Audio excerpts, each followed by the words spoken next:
करता है हमेशा के लिए सब दिन से सरकारी अभिवादन। और हम लोग इससे पिछली कक्षा में शेरशाह के बारे में जानकारियाँ प्राप्त कर रहे थे। हम उसी को आगे आज बढ़ाएंगे। हमने बताया था कि कैसे मालवा से लौटने के क्रम में शेरशाह ने रणथंभौर पर भी अधिकार कर लिया था तथा अपने बड़े पुत्र आदिल को वहाँ का हाकिम नियुक्त कर लिया। यह घटना 1542 ईस्वी की है। 1543 तक रायसीन, भिलसा तथा चंदेरी पर भी शेरशाह का अधिकार हो गया। इसका शेरशाह का सबसे महत्वपूर्ण घटना राजपुताना विजय है जो 1544 ईस्वी में चला था।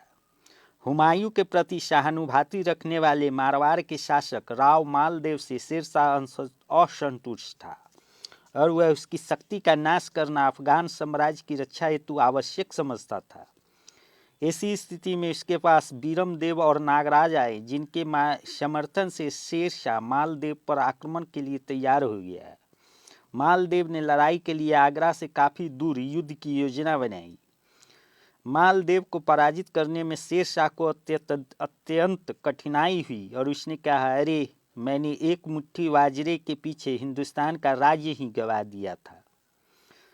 शेरशाह ने मालदेव का पीछा करते हुए अजमेर, जोधपुर, नागौर, मेरता आदि पर अधिकार कर लिया। अंततः मालदेव का संपूर्ण राज्य शेरशाह के अधीन हो गया।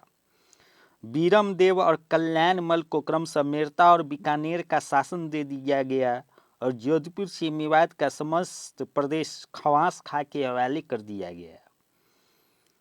शेरशाह का जो अंतिम युद्ध है वह चंदेले से हुआ था। उस समय भाटा के राजा वीर भानु द्वारा हुमायूं की मदद किए जाने के कारण शेरशाह उससे नाराज हो गया था। वीर भानु ने भयभीत होकर कालिंजर के राजा कीरत सिंह के पास शरण लिया।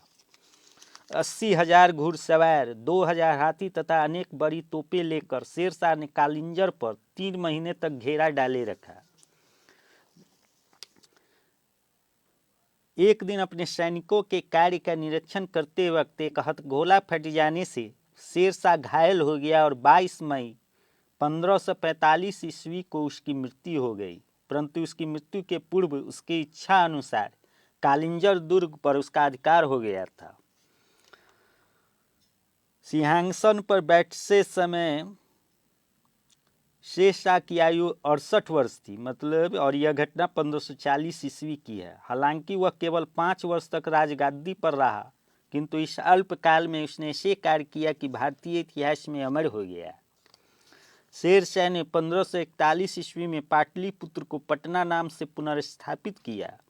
रोहतासगढ़ का किला तथा दिल्ली का किला एक कोहना नामक मस्जिद उसी ने बनवाया था।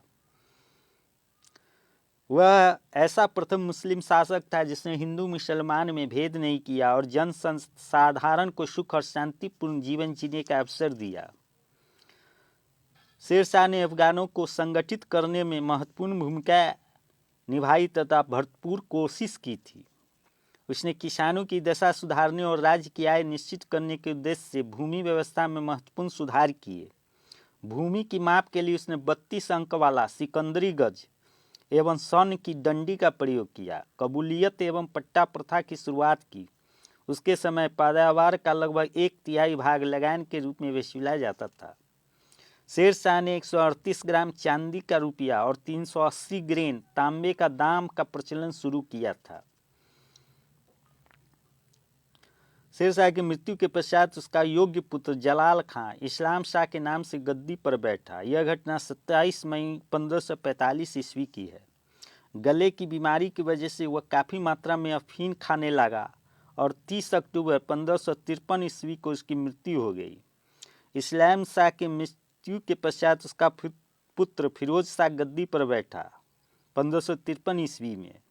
फिरोज शाह की गद्दी पर बैठने के 2 दिन बाद ही उसके मामा मुबारिज खां ने उसकी हत्या कर दी और खुद मोहम्मद आदिल शाह के नाम से गद्दी पर बैठ गया। इस प्रकार सूर्यवंश का शासन 15 वर्षों तक रहा, 1540 से लेकर 1555 ईस्वी तक। 1555 ईस्वी में हुमायूं ने पुनः दिल्ली की गद्दी पर अधिकार कर लिया और इस प्रकार से सूर्यवंश का शासन का अंत लगभग 1555 ईस्वी में हो गया। तो इसी के साथ ये सरकारी मनोरंजन यहीं पर ऐतिहासिक घटनाओं का